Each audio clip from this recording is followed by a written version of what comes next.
Hey, what's going on? What's going on, everybody? What's happening? Just wanted to say happy Saturday, quite frankly. You know, we're in the midst of a Saturday.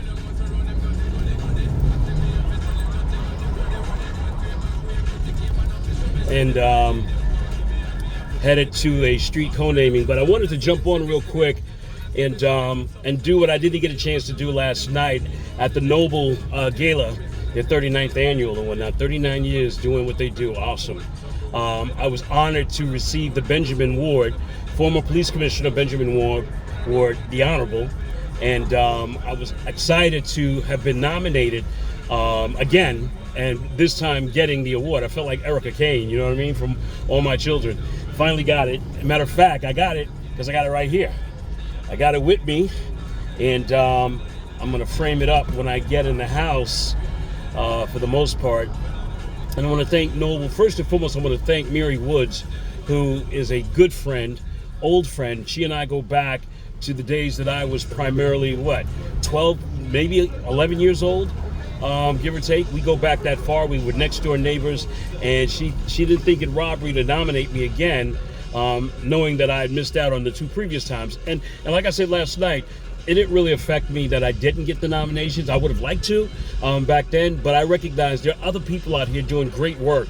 And I know one of the folks that had gotten the award before me was Dorita Wiggins, and all the great work she does and whatnot to assist young people to go to college.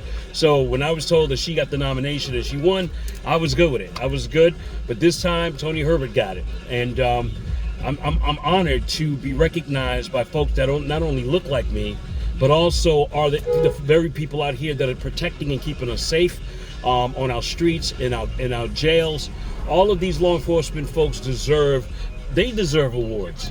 They deserve awards. Their families deserve awards for allowing us to be able to have them, to be able to strap up and put on those vests and those uniforms and go out and protect us. So I thank you, Noble. I like the Noble Board.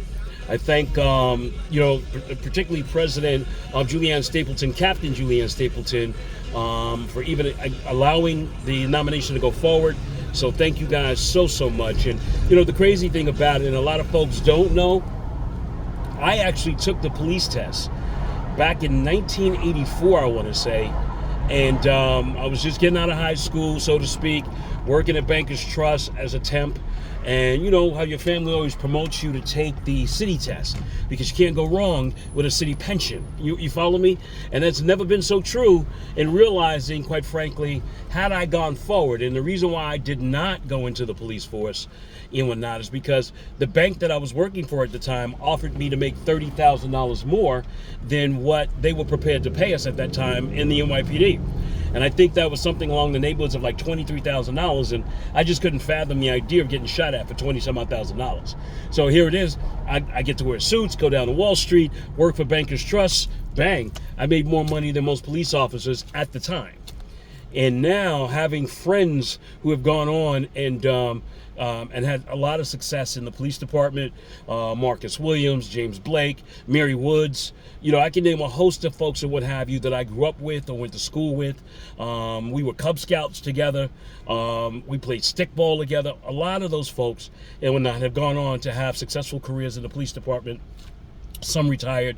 And I got to tell you, and people kept saying, back, when I started my advocacy work, they were like, oh, he's against us, he's with the cops. How could you be against the very people that's out here protecting you, that look like you? How could you do that? I don't understand that. Who does that? Truth be told, because I took the police test, and that gave me a better hindsight as to how I should deal with situations, particularly when it involved a police-involved shooting or whatever the case may be. I had to sit back and analyze and say, well, you know what? What if that cop was me and I went forward and became that police officer? And what was if that was me, involved in that situation? How would I want people to treat that?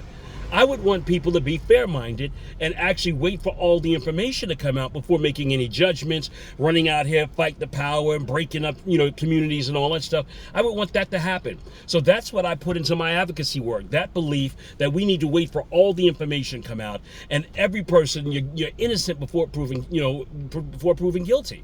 So that's why I advocated the way that I did, and that's why I feel the way that I feel about our uniformed law enforcement officers out here. They deserve a fair chance. Truth be told, they're put in some serious, dangerous and precarious situations and whatnot. And truth be told, some of us can't even you can't even imagine what your response would be in a situation. And I give you an example. We had a lot of people come out and do the simulator and whatnot. Took some of the baddest people out here, the biggest critics of the police department, put them in a simulator.